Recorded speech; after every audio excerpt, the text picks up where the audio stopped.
social empresaria, presuntamente promotora de un capitalismo humanitario. Contra la ideología de la solidaridad, que lleva implícita la visión moral de los hechos colectivos, un pensamiento de la igualdad resiste el estropicio de la política y de la pregunta por la vida justa. Un pensamiento de la igualdad y una práctica de sus implícitos opta por otros términos: la articulación, la composición o el encuentro aleatorio del que hablaba Althusser en sus extraños escritos de los años 80. La institución de la igualdad comienza por una declaración que desmantela los órdenes jerárquicos autolegitimados como naturaleza de las cosas. En ese sentido, estrictamente, toda igualdad es anárquica y deja vacío el lugar del poder. A partir de entonces, apenas un lugar de tránsito, ocupado siempre de manera alternada y provisional. Igualdad es ante todo irrupción de un régimen de signos que sustrae la vida visible de la jerarquía, la dominación, el desdén, el desconocimiento, la indiferencia o el destino en tantos efectos de la desigualdad. Iguales no quiere decir lo mismo. La igualdad se opone al privilegio, no a la excepción. A la desigualdad, no a la diferencia. A la indiferencia, no a la inconmensurabilidad. A la pura identidad cuantitativa que torna equivalentes e intercambiables a los seres, no a las singularidades irrepresentables, en el doble sentido del término. Es el alma de la democracia en tanto juego libre de singularidades irreductibles, abiertas a y capaces de componerse en insólitas comunidades de diferentes, de comunidades de sin comunidad, conforme una lógica de la potencia inmanente de esa pluralidad en expansión, alternativa a la trascendencia del poder, definida como ininterrumpida institución de sus propias formas, y por tanto afirmativamente, lo que según entiendo quiere decir que no requiere de la impotencia de otros para su ejercicio e incremento, sino por el contrario, más se extiende cuanto más común. Así concebida, en tanto teoría y práctica de la igualdad libertaria, quizás democracia sea el equivalente de un comunismo de los singulares, según la expresión acuñada y dejada sin explicitar por el último Sartre, que multiplica las formas de vida y libera las identidades y las diferencias autopercibidas de los cuerpos y de las almas. La igualdad, en efecto, permite que haya otros. La igualdad es el reino de los raros. La comunidad del pensamiento, y si nos fuera permitido acuñar este término, el comunismo del conocimiento, sin embargo, nada tiene que ver con una transparencia de los significados culturales, ni con la impugnación resentida de todo lo que no puede ser entendido por todos y por todos de la misma manera. Esa ilusión de transparencia no solo es imposible, es además indicio de una pulsión antiintelectual reaccionaria muy antigua que bloquea la experimentación con la lengua, la vitalidad de las formas y la invención de nuevas prácticas. La cuestión democrática no abreva en lo público sino en lo común. No es suficiente, aunque sí necesaria, la vigencia del Estado de Derecho, que estrictamente debiera llamarse vigencia de la ley, para su actualidad. Más bien está en obra cuando se crean las condiciones materiales para la irrupción de nuevos derechos no previstos por la ley, cuando se activan acciones comunes y nociones comunes que no son nunca dadas, sino siempre una construcción, una tarea, una investigación. Lo común, que es una composición inmanente, no equivale a ni se identifica con la opinión pública, que es una formación cuya causa suele ser externa, trascendente y privada. Lo común no aspira a un mundo de la comunicación total. Diríamos que más bien, paradójicamente, se juega en la defensa de una pluralidad de lenguas, en la generación de muchas lenguas menores, en la capacidad de resistir la imposición de una lengua única o binaria, que busca prosperar mediante la reducción de los significados sociales a una mínima expresión de pensamiento e imaginación. Más simple, que busca prosperar mediante la reducción del habla al formato de los media, no solamente en la política, también en el arte, en la filosofía, en la universidad. Evitar la imposición de una lengua única, preservar el lugar de lenguajes extraños, no comunicativos ni argumentativos, en la conversación latinoamericana de los seres humanos respecto de sí mismos. La indisciplina de las lenguas aloja asimismo la pregunta por el lugar de la poesía en esa conversación. En épocas de particular intensidad política, pareciera que los escritores pierden un cierto protagonismo, el protagonismo que tuvieron, por ejemplo, en los años 90. Y en cambio ese protagonismo es adoptado por los llamados intelectuales. Pero más allá de una batalla cultural por construir hegemonía y un combate por el sentido, es posible, y a mi entender necesario, relevar la existencia y a la vez afirmar la necesidad de una poética de la lengua pública, en la que tanto ha insistido Horacio González. Silencios, disrupciones, irrupciones, intrusiones gráficas que resisten la pronunciación y conmueven así la naturalización del sometimiento de género que reproduce la lengua, sentidos que son revelados por fuera del argumento y del concepto, gestualidades colectivas irreductibles a un desciframiento inmediato.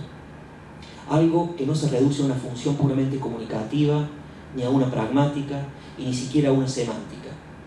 Creo que allí debemos escribir los sedimentos de experiencia común que expresan frases como que se vayan todos, aparición con vida, nunca más o no matar. Ya termino. Cuando hablamos de una poética en el centro de la lengua política, debemos advertir que es casi siempre involuntaria e irrumpe a máxima distancia de cualquier idealismo.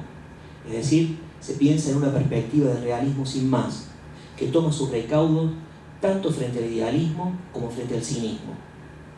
El cinismo no es un correctivo del idealismo político, sino su complemento, su igual. Una potencia maquiaveliana, no maquiavélica, de pensar lo público, o de pensar lo común, debería decir si fuera coherente, y de intervenir en su ámbito, equidista del moralismo y del cinismo. Esa potencia deberá ser también potencia, pero potencia desmilitarizada de la lengua. El carácter comunitario o comunista del pensamiento es un derecho natural que permanece incólume en un régimen democrático. Más aún, es el principio mismo de la democracia. Pero ello no equivale a afirmar una facticidad de ningún tipo. Lo que es común no es algo ya dado, sino siempre una conquista del saber, del pensamiento, del arte y de la política. Un trabajo, un anhelo, una opacidad. El objeto de una interrogación y de un deseo. Lo que está siempre ya dado es más bien la opinión pública, que Marx llamaba ideología y antes Spinoza llamó superstición. Es decir, una elaboración del miedo que lo perpetúa y perpetúa el estado de cosas que lo genera. La no casual evocación de estos tres nombres, Maquiavelo, Spinoza, Marx, que dotan de una interlocución filosófica fecunda a la invención democrática latinoamericana, remite a tres grandes tareas con las que se hayan asociado cada uno de ellos. La creación de una unidad donde antes no la había, el príncipe capaz de precipitarla será necesariamente colectivo, la desalienación de la potencia común para su extensión indeterminada e imprevisible, pues en rigor no sabemos lo que puede un cuerpo colectivo cuando recobra y ejerce su capacidad de afectar y ser afectado, y la crítica del capitalismo que lo revela como un puro efecto histórico despojado de universalidad y de necesidad. Provenientes de la tradición realista, Maquiavelo, Spinoza, Marx son los nombres antiguos, seguramente no los únicos, en los que la singular aventura política en Latinoamérica puede hallar aún inspiración filosófica, pues también aquí la filosofía sigue viva por haber dejado pasar el momento de su realización, para practicar y así acuñar un concepto de democracia no reducido a una pura universalidad abstracta, sino motivado por una concreta producción de nuevas igualdades y de libertades desconocidas, no exenta de la responsabilidad de enfrentar viejos poderes y acendrados intereses. Pero no se trata de una aplicación inmediata de Maquiavelo, Spinoza o Marx, que considera sus filosofías como preconstituidas, concluidas y disponibles. Gracias, Mariano, una vez más. Ni de un anacronismo ingenuo que invoca sus ideas sin más, como si el mundo no fuera otro, sino de un trabajo en ellos, Maquiavelo, Spinoza, Marx, que revela su fecundidad para pensar lo que entrega el tiempo y desentrañar el sentido de sus conflictos, para entrar en la opacidad de lo que está más vivo, para acuñar un realismo con rostro humano, según la expresión de Norberto Bobbio, capaz de extender la duración democrática y para sostener una conversación sobre todas las cosas orientada por un anhelo de emancipación. Muchas gracias.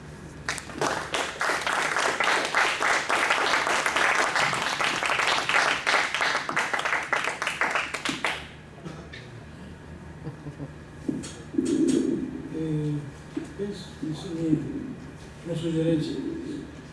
Capaz que me da abrir un poco las preguntas, porque mi posición está en un registro completamente diferente, o capaz que abrir un pequeño o grande momento de diálogo con él, que es una reflexión, digamos, teorética, en parte, y hasta normativa, diría, y en todo caso técnicamente filosófica, y lo mío que es mucho más un análisis de sociología política de procesos concretos. Obviamente que podemos... De todas maneras, la experiencia es que después se largue la conversación, ¿no? Al último. Sí, es mejor. Conversamos todos juntos. Ahora hablo español, ¿no? La sugerencia era en portugués.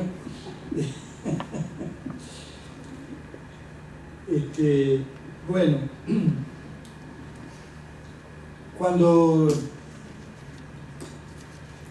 ya hace muchos meses me llegó la invitación de vincularme a este grupo de trabajo, primero a un colega uruguayo, también vinculado a Claxo, que me lo habían conectado, me dijo: mirá, me parece que tú serías la persona indicada para estimular el vínculo de Uruguay con este grupo.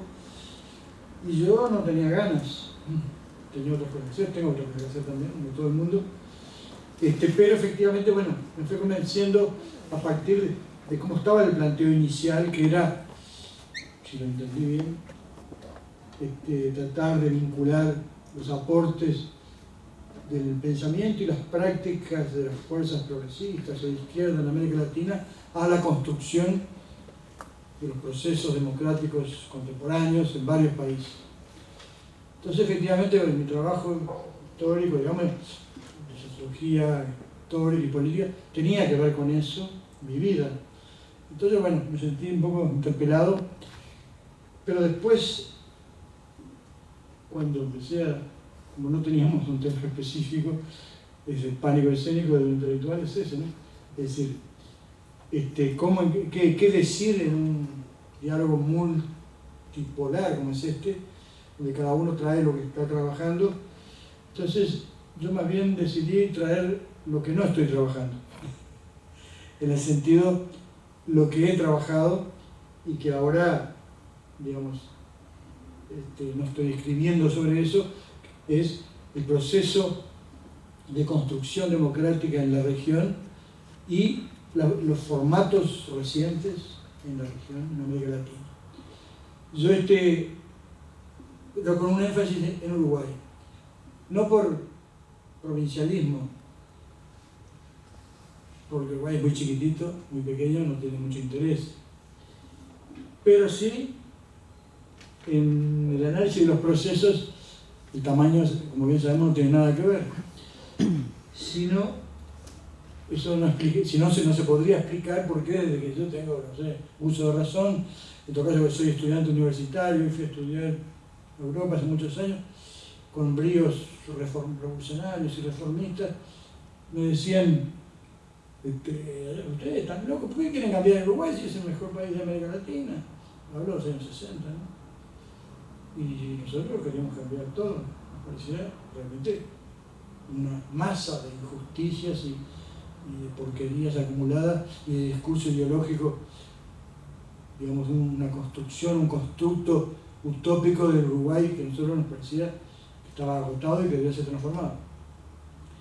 Ya había empezado más la Revolución Cubana, o sea, todo se infestaba, cualquier tema, en el sentido positivo de para infestar, todo se irrigaba de esa problemática planteada en el mundo, no solo en América Latina, por esa irrupción del proceso latinoamericano de Cuba. Y entonces, desde esos años hasta ahora, y aún hoy, aprendí a acostumbrarme a ese dilema de que nosotros en Uruguay, los políticos, los militantes y los intelectuales, los progresistas, digamos, realmente nos parece bastante horrible el país. Queremos transformarlo profundamente. Pero la cantidad de datos objetivos y la opinión de los colegas de América Latina, de Europa, de Brasil, de Argentina, de Perú, de Chile, Uruguay, qué bien. Antiguamente, digo, en los años 50, 40, era un modelo de democracia, de educación, ¿sí?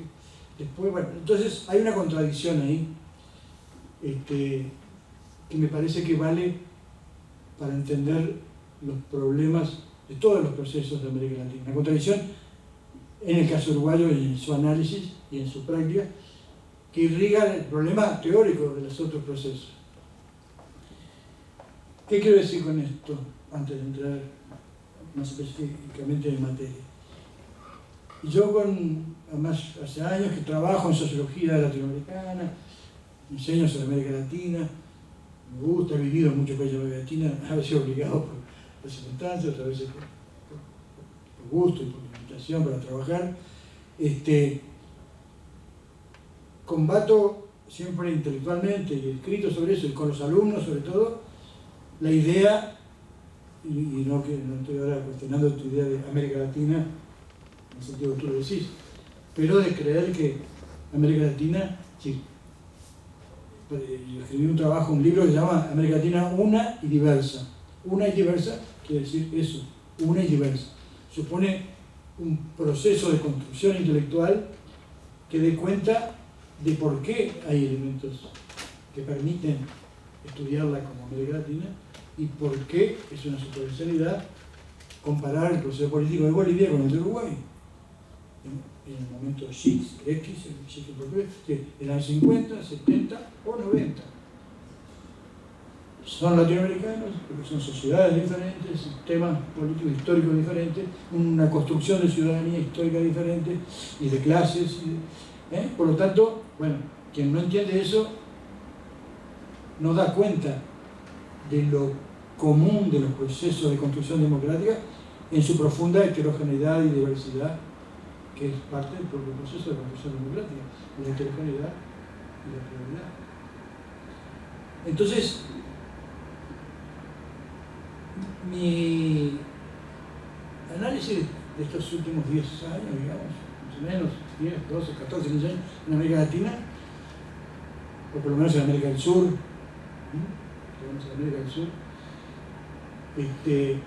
es que se ha producido, algo dije el otro día, una especie de irrupción que yo llamo superficialmente plebeya porque se entiende lo que quiere decir, que ya no sea técnicamente adecuado, pero plebeya porque hay actores que entran en escena, a veces solos, socialmente hablando, solos en ese sentido, movimientos sociales que hacen política de las muchas formas que, como se sabe, se hace la política, otras veces articulados en procesos políticos, y ellos como movimientos populares o sociales se articulan directamente con la política, pero en todo caso, ante el fracaso técnico, digamos, de los procesos revolucionarios de los años 60, 70 en América Latina, que no podemos, para analizar, me parece a mí, la democracia, los procesos de construcción democrática hoy día, olvidar el escenario, el horizonte conceptual en el cual trabajábamos. Porque después de Bolívar y después, aunque parezca paradójico, de la CEPAL, que sí pensó América Latina como un todo, que tendió a pensarlo en términos de integración, producción, generación de industria, mercados, etc., con una visión de un desarrollismo que no prosperó. El siguiente momento alto de la propuesta de integración latinoamericana con un proyecto democrático era un proyecto socialista democrático, que era el Che, digamos, para simplificar, la revolución socialista en América Latina, inspirada en Cuba en un sentido amplio general, apoyada por Cuba en lo operativo en muchos aspectos, pero que ningún pequeño país como Cuba podía hacer ninguna revolución en ningún lado si no había procesos. Pero sabemos que, ¿verdad?, en Perú hubo 3 intentos reales de organización de lucha guerrillera. En Argentina, no, aquí estoy en Argentina, pero por lo menos 3 o 4, ¿no? O 5, en distintos momentos, y en distintas regiones y ciudades, con distintas denominaciones. En Uruguay, 2, en San Salvador, en Santo Domingo, en Venezuela, bueno, en Colombia, en distintos momentos, pero es indudable que esta relación esquiva entre democracia, socialismo y economía, es el modo de producción y relaciones sociales de producción. En ese momento se plantea que no hay posibilidad de construir ni desarrollo material, ni democracia en América Latina, sino es cambiando el modo de producción, construyendo el socialismo. Y en ese momento tuvo un gran impulso, no es el único, ¿no? Tuvo un gran impulso en muchos países la propuesta de un proceso de integración revolucionario, construyendo el socialismo como única solución para los problemas. Yo me acuerdo haber leído, escrito, puteado mucho tiempo. Digo esto para sentir lo que quiero hacer como una unión del análisis. Las cosas que el presidente Mujica, mi querido, y enorme popularidad internacional y también en Uruguay, ha dicho, dice estos años, es que, bueno, fue guerrillero, en fin. En los años 70 nosotros lo hubiéramos escupido por reformista, inmundo, no sé, cuando propone que primero, bueno, hay que hacer que la gente coma todos los días, que, es decir, el renunciamiento a la propuesta revolucionaria hoy, en aquel momento era intolerable para las juventudes, por lo menos más lúcidas de América Latina. ¿Qué digo más lúcidas? Instruidas y militantes, sea por la vida sindical, sea de los partidos que formaban gente, sea de la universidad. ¿Verdad? Porque había un horizonte de construcción, de democracia que pasaba por la reforma, la transformación del modo de producción, de bienes materiales y las relaciones de producción sociales respectivas. Y como se entendía, con fuerte razón, de que era muy difícil producir eso con elecciones, se organizaba la lucha armada para el gobierno. Eso no era un tema de teoría, era un tema de práctica de decenas, de centenas, de miles, de decenas de miles de jóvenes y de viejos, profesores, alumnos, militantes, campesinos, obreros. Hoy día los alumnos, uno le habla de eso y les parece chocante que salgan de la clase apurados porque tienen una reunión que van a conspirar. No lo imaginan. Y más si de repente los llevan presos, y mucho más si de repente los matan. No es porque sean menos valientes ni menos lúcidos que aquellos, ¿verdad? Es un contexto histórico donde, ahora, sin entrar ahora en minucias en eso, al cerrar ese ciclo, se produce algo insólito en América Latina. Y es que las masas populares, incluso las analfabetas, incluso las discriminadas, los indios, los mestizos, los negros, los mulatos, los zambos, todos los colores que tiene el censo racial en Brasil, que tiene como 15 autoidentificaciones, en cualquier país sería igual, ¿verdad? Todos los segregados del mundo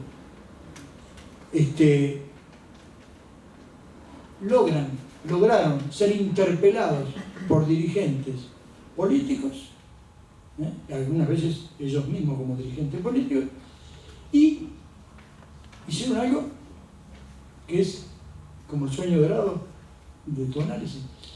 Es decir, tomaron la palabra, hicieron la filosofía práctica y votaron contra los medios de producción, de comunicación, contra el dominio de los más medios, contra los lugares comunes, contra el poder del capital concentrado, contra el imperialismo, en otra fase, ¿cierto? ¿No? Con menos intervención directa, militar, etc., obviamente, pero con toda la potencia que tienen las multinacionales, que en todos esos países estaban y están presentes. Y entonces se produjo algo que no importa cómo se lo llame, pero que es la traducción política a nivel de la gestión del Estado, es decir, de los gobiernos, de las voluntades, los deseos, ¿verdad? En forma expresiva pero representativa en esa instancia, de los intereses populares que eligen y eligieron dirigentes insólitos. Insólitos según las tradiciones, como tenemos en Bolivia, Evo Morales, ¿verdad? Pero incluso en Paraguay, donde ni siquiera había movimientos sociales fuertes, como en Ecuador o en Bolivia, un obispo muy dado a la promiscuidad con las chicas, con muchos hijos, sin movimientos políticos propios, sin partido propio, es llevado al gobierno en Paraguay como expresión de rebeldía, de soberanía popular, y es electo presidente, después volteado, se lo tema.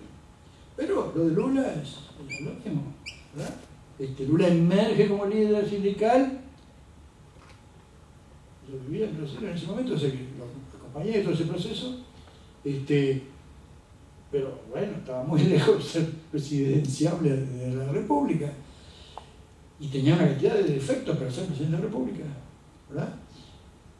Pero el hecho de que haya sido en Brasil elegido primero, casi elegido, después elegido y reelegido, es un elemento, digamos, de enorme potencia de la construcción democrático-político-social de estos países.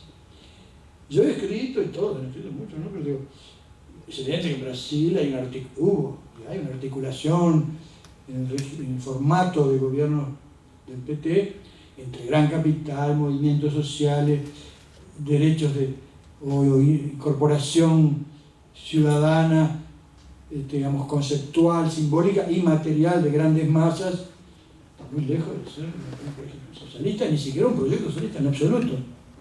Pero hay una transformación, un golpe fundamental a la forma de moverse el proceso de construcción democrática en Brasil. Pero bueno, ni que hablar en Bolivia, donde uno, si va a los análisis muy técnicos, dice, esa constitución no puede funcionar, ese sistema político debe quebrar. Quebrará o no quebrará, pero no importa. Es indudable que hay un proceso de incorporación a la política en el sentido de toma de palabra de actores que no la tenían y de articulación con la gestión pública, que es, bueno, muy revolucionario. Si bien en Bolivia y en Ecuador, sobre todo, en las etapas previas, hubo un gran papel de los movimientos sociales estrictos haciendo política, cortando carreteras, con troncos, llevando a la familia, las mujeres, los niños a los lugares, ocupando las plazas.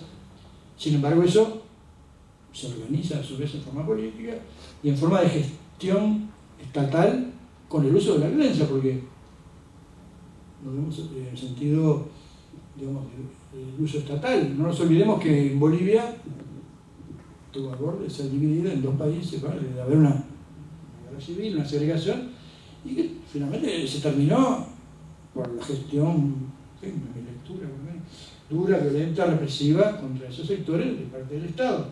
Luego se calmó, ¿verdad? Se rompió el empate catastrófico que parecía haber. Bien, entonces, bueno, Venezuela mismo, un proceso completamente distinto de Venezuela, ¿verdad? Digo los países que uno puede incluir, se incluyen en los que han vivido grandes transformaciones donde potencian dimensiones del proceso de construcción democrática. Digo dimensiones porque no en todos los países se potencian las mismas dimensiones. Pero en Venezuela no había movimientos sociales que llevaron a Chávez al poder, ni mucho menos, como lo hubo en Bolivia, como lo hubo en Ecuador y como lo hubo en Uruguay. Y en parte en Brasil, sociales sindicales, digamos, ¿no? Básicamente. Sino que, bueno, fue otro tipo de proceso, la crisis del sistema político, pero evidentemente Chávez, no solo por su carisma, sino que logra poner en el circuito de construcción ciudadana a grandes sectores populares. Tiene dinero, pero el dinero no basta. Tiene dinero, pero no basta. Bueno, entonces, en ese horizonte, incluso ayer cuando se habló y muchos discursos y análisis hay por ahí, Uruguay queda como un poco al margen, ¿verdad? No se habla tanto de Uruguay como parte de ese proceso. Por dos razones. Primero porque, bueno, se supone que Uruguay, usando un lenguaje antiguo que no se usa ahora, había ya realizado una serie de tareas democráticas de la Revolución